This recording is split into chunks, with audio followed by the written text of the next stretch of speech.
Okay, well, welcome everyone to Cohort 2, our biweekly meeting. We have somewhat of a full agenda and we have some information that we want to reshare because of the last meeting where we had some Zoom issues. I want to give Allie Cookson a minute to get in and get settled. So we are going I'm here, to, so we're good whenever you're ready. are you really? Are you ready to roll? Just I like think that. so. Okay, well. Um, I will turn it over to Allie Cookson and Kim Hall from our data team. They are here to present about child count and registration process. And I have shared, if you need to present, you should be able to.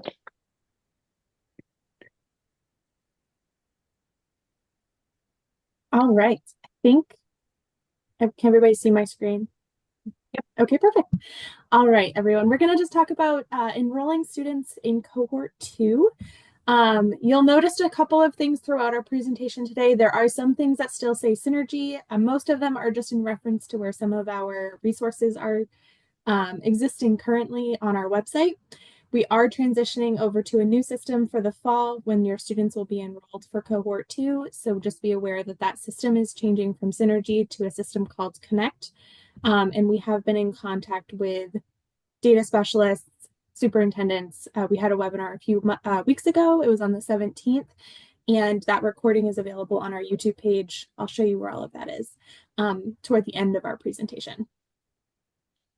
So enrolling a student for cohort 2 is going to be really similar to how you are enrolling all of your other students. So you'll need to do an enrollment. You'll have to have personal information being like demographic data, economic status, and special education. So currently these are 4 separate uploads, but the data that you need to see will be available in the data dictionaries on the Synergy upload section of our student data entry and reporting page. So all of that information is available there. We also have it broken out for Connect. So if you want to see it in the Connect template, the new data dictionaries coming out for the fall, please feel free to take a look at those as well. Those are also available on the student data entry and reporting page. They're just a little further down under Connect for 2026. So students that need to be enrolled are any students within your catchment area of your SAU.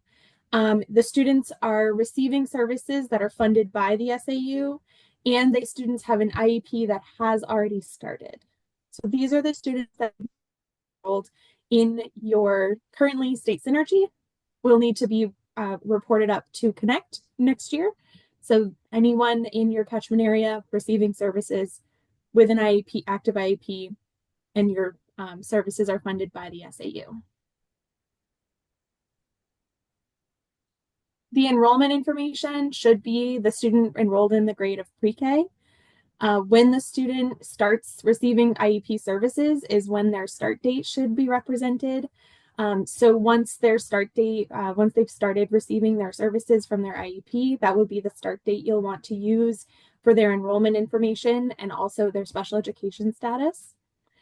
And these students are considered full-time students. Some of them may be enrolled for part of the day, but if that day for them is only 3 hours long, that is still considered a full-time student for pre-K. So even if they're attending what you would consider in relation to your whole school a half day, they would be considered a full-time student because that's their specific amount of time that they are supposed to be in school. So that's how you would want to make sure they're coded. If you have a student that's attending outside of your district, so they're not actually attending within your school, they're attending in-home care or things, something like that, or at another location, we are recommending that you use an enrollment in a specific classroom in your student information system. So you can put these students into their own specific classroom that can be coded in a certain way, depending on your student information system. Some student information systems handle this differently from other ones. Your local student information system, for those who are unaware of what that means, that is your Infinite Campus, Power School, Synergy, your local Synergy systems, Web to School, whatever you're using at your local level, that then reports currently up to Synergy and next year will report to Connect. So that information would need to be housed in your local student information system in their own classroom, and you can code their attendance in a certain way for that classroom, depending on how that's all going to work. So we are recommending for those specific students one specific classroom where you can then keep them in their own reporting lanes. Special education status for any student that is 3 to 5 years old and in pre-K, which all of these students for cohort 2 should be reported in pre-K. The codes for pre-K only are or early childhood only are the codes that you would want to be using. So they're on the data dictionaries. These would be the codes that are at the bottom section of all of the status codes. The start date for your status or for your special education status should represent when the IEP services started at your SAU. And that should align with your start status for your enrollment in most cases. For attendance purposes, attendance is required for any student that is enrolled in our state synergy system, and next year also our Connect system. You'll have to report up attendance, but it will show up exempt on all of the daily attendance reports. So students who are below compulsory age and enrolled in pre-K specifically are students that are not required by federal law to have attendance recorded. So they will show as exempt from attendance. They do need to be reported though, so that you can still certify your reports for your SAU. So if you have, for example, those off-site students that you're not certain of their attendance, you are able to report them as present with a remote modality. That way you have attendance that's been entered for those students, but you also are representing that they are off-site. And you can, if you have the data for present or remote or present or absences, you are welcome to enter that data as you have it. Present is the default if you are uncertain. Again, they will show up as exempt on all of your daily attendance reports, but in order to certify, they need to have something in there.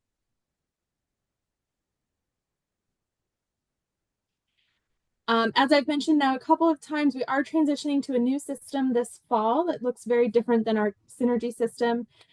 This transition to this new system is going to be, I think, really exciting. It's going to provide more feedback to our data specialists who are reporting data up to the state. They'll be able to see more of the validation sides of things. So they'll be able to see any error codes that are coming up. And it'll just be much more transparent than our Synergy system. So we're really excited about that. And we're really hopeful that it will be well received at all of our districts. And we're here to support everyone through all of this transition that we have going on. There was a webinar that was posted from 4/17. We had a 2025-2026 data reporting changes where we went through all of the transition to Connect, as well as some of the data elements that are being updated. Some of them include economic status has a new code for alternate economic status, which previously was not available. So just some other places where there are some updated codes there. If you want to take a look at that, it is available on our YouTube playlist, DOE data, under the Maine Department of Education's channel. For anyone who wants to know a little bit more, or if you have a data specialist who is not aware of this transition, wants to know more, wants to learn about how Connect works in detail, we are going to have workshops over the summer at 5 locations throughout the state. Those are listed here with the dates that will be there. Registration is available on our Meta support team for anyone who would like to attend. It is going to be really focused on the Connect system, and we are kind of monitoring how many people we have in Connect, just because it looks a lot different. It's not a student information system like Synergy has been, so it's going to look a little bit different. So I would definitely recommend working with your SAU to determine who would be the best to attend that training if you are interested in doing so. We'll also have all of our fall webinars. We have a regular cadence for all of the reports coming up. We'll also still be meeting with you all for cohort 2, where we can provide this information in the fall, very specific to Connect. And so we'll be able to do that work as we get closer to the fall. We'll have more information about that.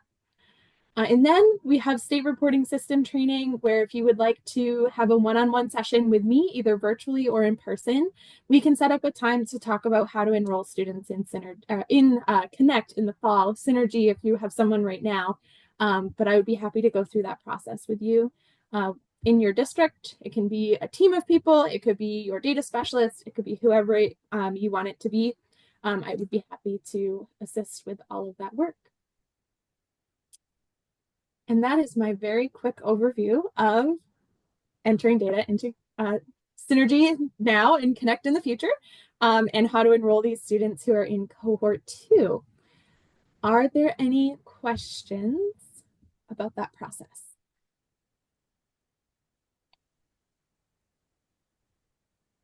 I will stop sharing my screen. If you have a question, you can unmute and ask it, or you can put it in the chat.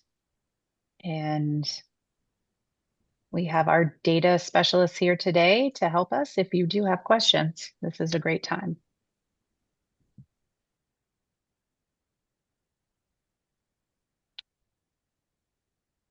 Allie, it looks like you covered everything. There are no questions. I'm sure there will be in the future, but they now have your contact information, and we will share that slide deck with them as well. Perfect. Thank you. Thanks, you. Allie.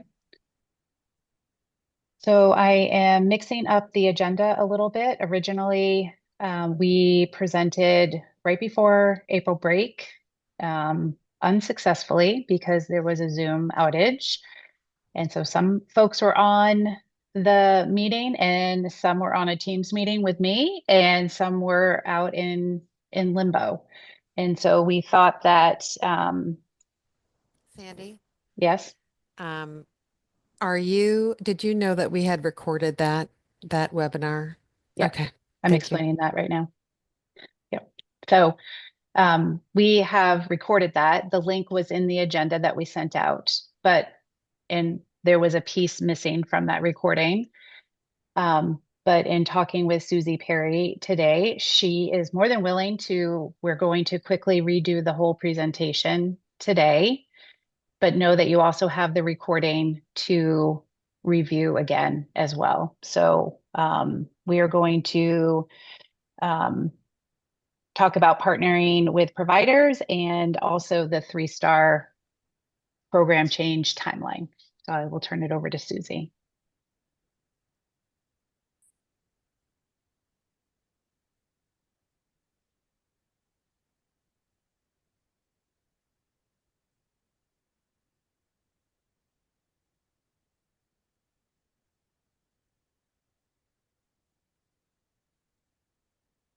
Oh, you're muted, Susie, if you're talking.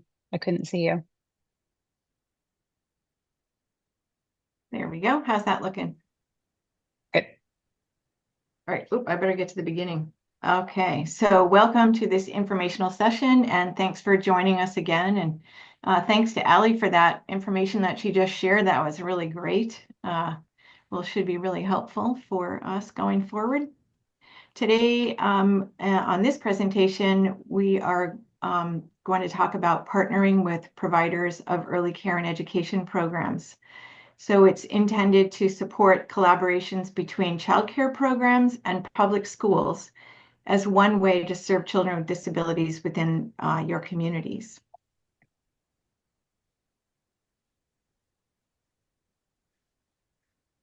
As schools begin to offer special education programs and services, taking on that FAPE responsibility to the children that reside in their catchment area, they may begin to consider forming partnerships with early childhood programs in their community to do so.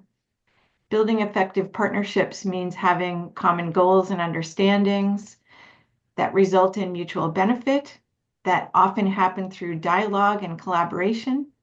And any agreement that's developed includes clear language that outlines what happens or what the partners will do as a result. Today's presentation is intended to support the development of those partnerships and provide tips on what would likely be needed in any agreements that are developed.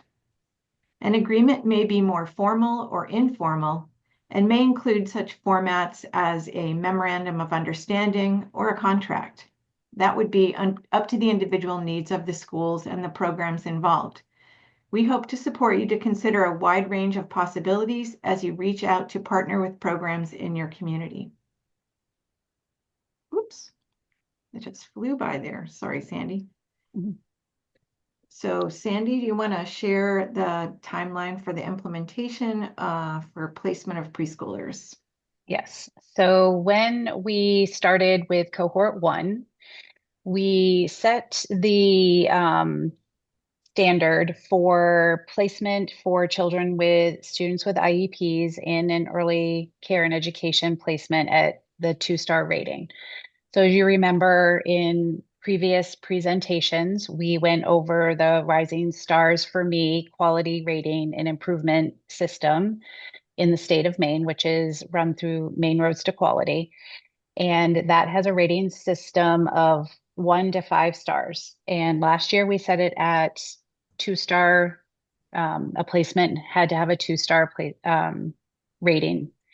This year, throughout the year, we've been meeting with our mixed delivery system counterparts in other agencies and at the Department of Education, taking a look at the rating system. And what we came up with was that we wanted to have a shared commitment of delivering high quality early childhood special education and early childhood education.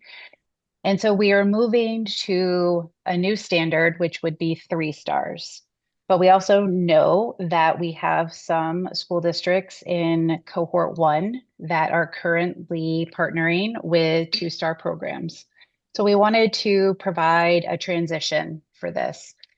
So our intent was to roll this out to everyone on April 16th, which we did, and we're going to continue to do with cohort 1 at our next meeting.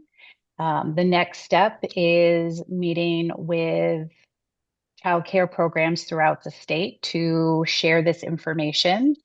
And then we have developed a application and then waiver system as well. So if it is a 2-star program, they can apply for this waiver, which gives them 2 years to work towards the 3 stars. And part of that is developing a professional development plan and also looking at the supports that are needed to get them to that 3-star rating.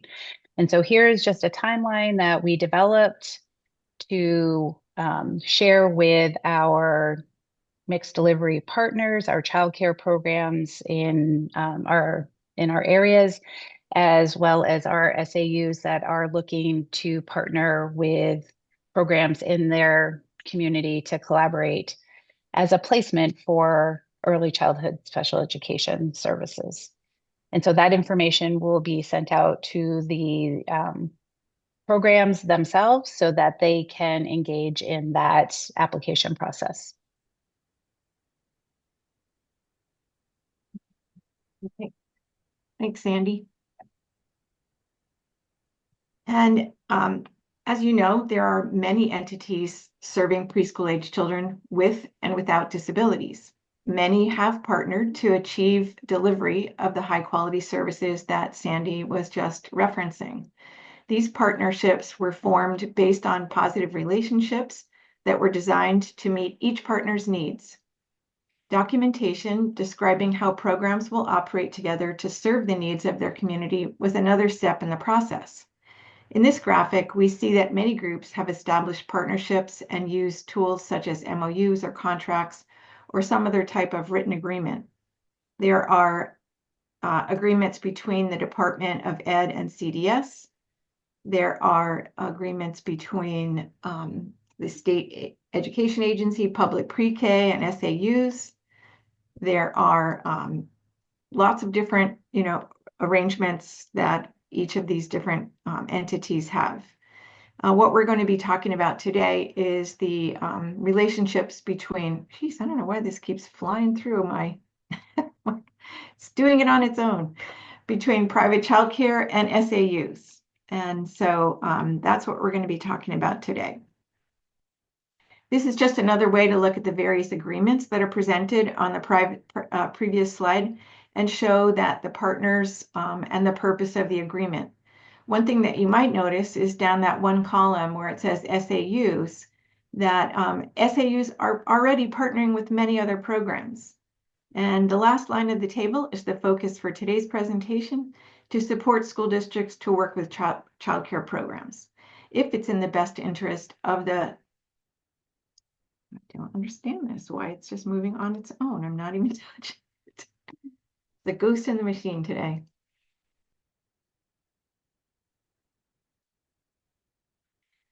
So SAUs and private child care programs may choose to work together to provide settings and services to preschool children with and without disabilities in their community. Co-designing a partnership agreement will help establish a written agreement that defines the activities, the supports, and the services, and who will be engaged in that work.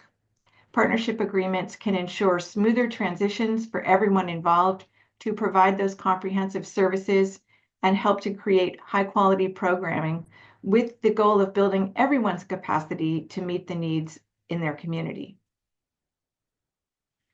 A great deal of research has taken place in the last 25 years on school and community partnerships, and these are the most frequently described benefits: improved outcomes for students, improved family engagement and involvement, strong social and emotional development students, access to a range of high-quality programming, improved transitions, development of trust and support and shared responsibilities between the different groups, and increased access to resources. So all positive benefits. Currently, CDS has partnership agreements with Head Starts, SAUs, and with countless community private programs across the state of Maine to ensure that FAPE is possible with children with disabilities within the mixed delivery system. So Jackie has put together the story of success in a number of different collaborative partnerships. Educare partners with both their local SAU and CDS in an effort to provide the space and the types of programming children in their community need. Challenges such as staffing capacity and space were overcome by working together and finding creative and flexible ways to share resources and ensure the delivery of services in high-quality settings. The Choices Preschool is an integrated program created through a partnership established within RSU1 and the community programs that they have found successful in serving children in their communities, and they've formed deep partnerships. And there are some videos that we have to share with you that we will give you the links for on the last page to really represent those partnerships that they've put together themselves. In October of school, so the idea is that the programming that you are offering children really do matter. In October of school year 23-24, about 25% or 20% of the 2,500 eligible preschool children with disabilities were enrolled in 2 different programs at the same time.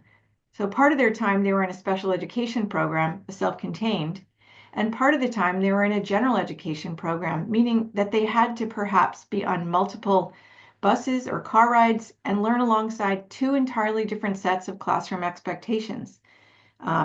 They had different curriculums, different peer groups, different buses, and the special education services in the program that the child is enrolled in. I don't understand what's happening here. It's like someone's moving this presentation while I'm talking. So consider partnering with the programs with children with disabilities where the children are already attending to prevent them from having to have these extra trips and extra teachers and different friends.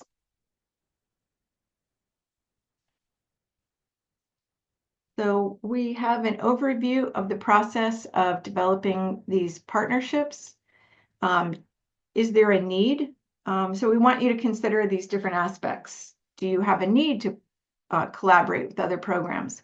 Who are some partners that are in your community? And what might it be like to work together to serve the community needs What are our common goals and current capacities? And what might be our roles if we just did decide to commit and work together?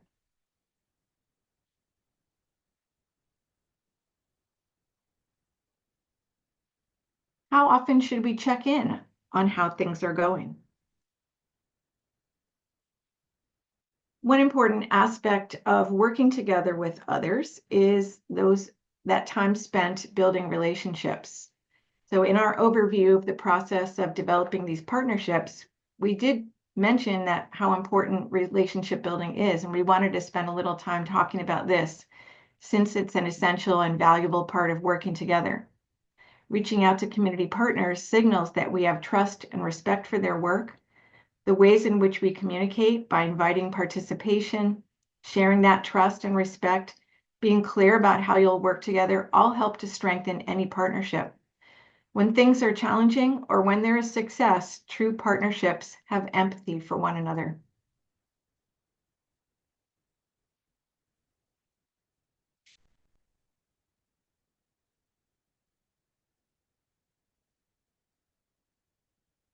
So within the agreement, a partnership agreement, we kind of broke it down to these various aspects to consider. When program providers understand each other's programs and have a positive relationship, they understand each other's goals and needs, they may be ready to take the next step to developing that partnership agreement.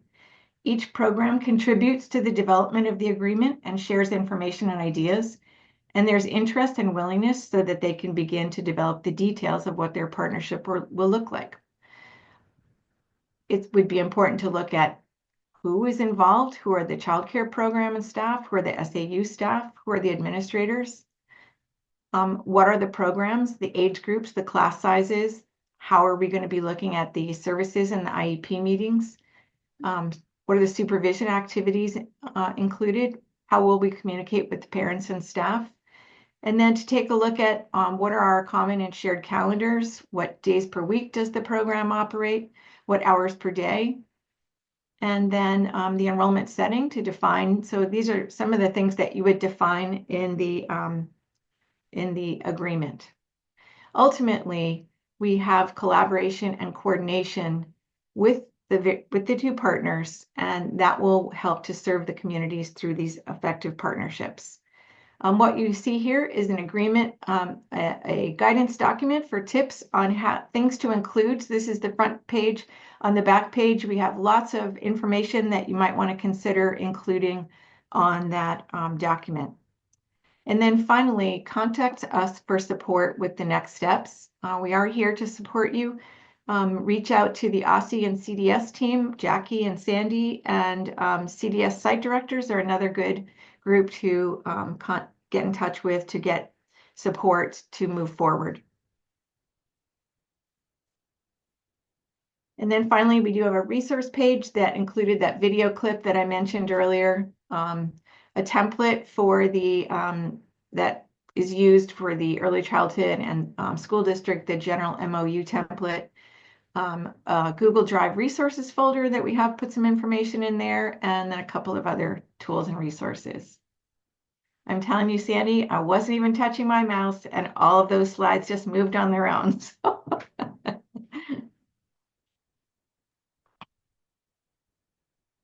They did a good job, whoever was moving it. Thank you, Susie. Any questions regarding collaborating with your community partners, early education programs in your community?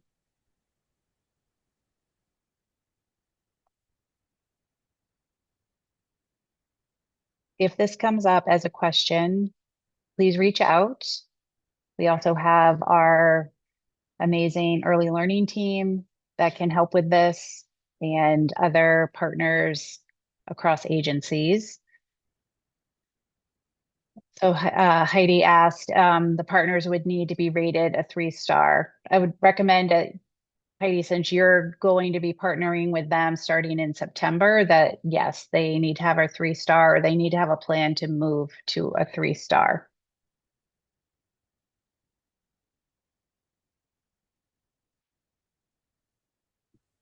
Sandy, I might have missed this, but how do we know what the ratings are? Great question. I will put into the chat. There is a website. Tara Williams went through this when she presented, and that is recorded. It's called Childcare Choices for me. And what you do is you can basically just type in your zip code or your town, and it will pop up a map with all of the programs in your area, and it has the rating system, the star system for them. And hold on, I should have this just saved because we go to it so often.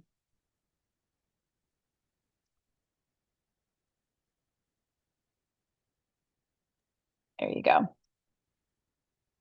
And just to emphasize, I know we talked about it in a previous meeting, but we've also been meeting with multiple different school districts in cohort 1 and cohort 2, as well as our community childcare providers. And we really encourage that you get to know the providers in your area. And there are multiple ways that you can do that. You can invite them to a meeting. You could invite them for a lunch meeting or a coffee meeting just to get to know them. You could also join any sort of local early care and education organization that might be happening in your community to get to know your programs. This can happen multiple different ways, but the childcare providers in the state of Maine are also wondering kind of like who's going to reach out to me and who's going to connect. And it's almost like this matchmaker situation. They're waiting for the schools to contact them, and the schools are probably not sure what to do at this point. And so we really want to help you make that connection. If you need support with that, please reach out. We can easily help support that. The other thing that we can do, if we haven't already done it, is we can send you a list of programs that already contract with CDS to support children with IEPs in your area.